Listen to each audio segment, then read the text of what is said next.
Belakang istilah pelakor menjadi perbincangan hangat, trending, di media sosial. Pelakor dapat dipahami sebagai tindakan pihak ketiga yang menghancurkan pasangan suami istri bahagia. Pelakor tak hanya datang dari perempuan seksi yang menggoda suami orang, pun juga tak melulu muncul dari lelaki maco yang iseng merayu istri orang. Bahkan kakek nenek tua renta pun mungkin saja merusak keharmonisan sepasang suami istri yang saling cinta. Berikut ini kisahnya. Syekh Ali Al-Hawash, Sufi Agung asal Mesir, pernah berkisah kepada murid kesayangannya, yaitu Syekh Abdul Wahab Asy-Syarani. Ia punya tetangga lelaki sukses yang sedang menapaki karir sebagai hakim negara. Si hakim ini sangat mencintai istrinya. Demikian pula si istri sangat menyayanginya. Seolah tak ada seorang pun yang dapat merusak keharmonisan di antara keduanya. Sampai akhirnya datang nenek tua renta ke rumah pasangan itu dan tinggal di sana. Sosok nenek tua renta lengkap dengan atribut kesalehan, membawa tasbih dan sajadah selayaknya ahli ibadah.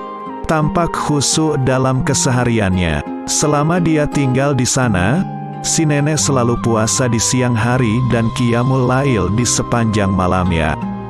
Melihat kesalehannya, si hakim dan istri pun menaruh simpati kepadanya. Tak hanya simpati, bahkan mereka pun menjadi sangat senang kepadanya. Hari-hari berikutnya, si hakim sering menginap di luar, yaitu di tempat seseorang yang diyakininya merupakan orang saleh semacam wali. Nah, kesempatan malam-malam itu akhirnya dimanfaatkan si nenek untuk mendekati istri si hakim. Sungguh kamu sudah seperti anakku sendiri. Kebahagiaanmu menjadi tanggung jawabku. Kesusahanmu juga menyusahkanku. Sungguh suamimu telah menikah lagi tanpa sepengetahuanmu. Malam-malam ini pun ia pergi menginap di tempatnya, kata si nenek dengan membujuknya. Maksudku begini, ambillah pisau dan potonglah sebagian jenggotnya yang dekat dengan bagian atas dadanya. Nanti biar kujadikan sarana agar ia menceraikan istri barunya dan agar tidak akan menikah lagi dengan wanita lain selamanya. Lanjut si nenek secara sangat meyakinkan. Di waktu lain, tanpa sepengetahuan si istri, si nenek mendekati si suami. Tuanku, Anda sangat berjasa kepadaku. Apa yang menyusahkanmu juga menyusahkanku. Sungguh malam ini istrimu punya rencana jahat. Dia akan memenggal lehermu agar bisa menikah dengan lelaki lain.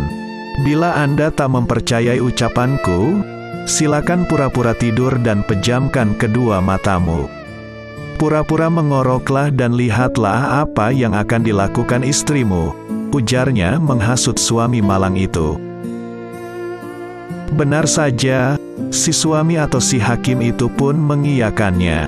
Ia pura-pura tidur dan melirik gerak-gerik istrinya secara sembunyi-sembunyi, tanpa disadari oleh si istri. Ia lihat si istri menghampirinya dengan membawa pisau, memasukkan tangan guna mengangkat jenggot panjangnya dari atas dada, dan memasukkan pisau ke sana. Menjeritlah si suami penuh kekagetan. Dan secepat kilat menyambar palu besar di sisinya.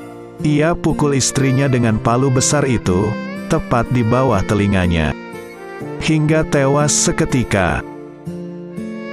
Setelah mendengar tragedi memilukan itu, keluarga si istri akhirnya datang beramai-ramai dan menyeret si suami kepada penguasa setempat, yang kemudian menghukumnya dengan hukuman mati seketika itu juga. Lalu bagaimana kisah si nenek jahat itu? Ia pun mengeloyor pergi sambil berucap, Subhanallah, Subhanallah. Lalu siapakah sebenarnya nenek jahat itu? Meskipun secara lahiriah tampak seperti ahli ibadah, Ia adalah nenek malang yang terkuasai oleh iblis untuk menghancurkan rumah tangga orang lain. Demikian penjelasan Syekh Abdul Wahab Asy'arani seiring sabda Nabi berikut. Artinya, sungguh iblis meletakkan kursi singgasananya di atas air lautan.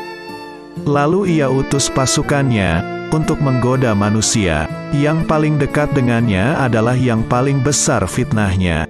Salah satunya datang menghadap dan berkata, "Aku telah melakukan ini itu." Iblis menjawab, "Kamu belum melakukan apapun." Nabi bersabda, lalu datang yang lainnya dan berkata, "Aku tidak meninggalkan manusia hingga aku pisahkan antara dia dan istrinya." Nabi bersabda, lalu iblis itu mendekatkan salah satu pasukannya itu kepadanya dan berkata, "Kamu adalah pasukanku terbaik." Hadis riwayat Muslim. Dari kisah tragedi pasangan suami istri ini, dapat diambil hikmah bahwa perjalanan rumah tangga selalu mengandung ujian.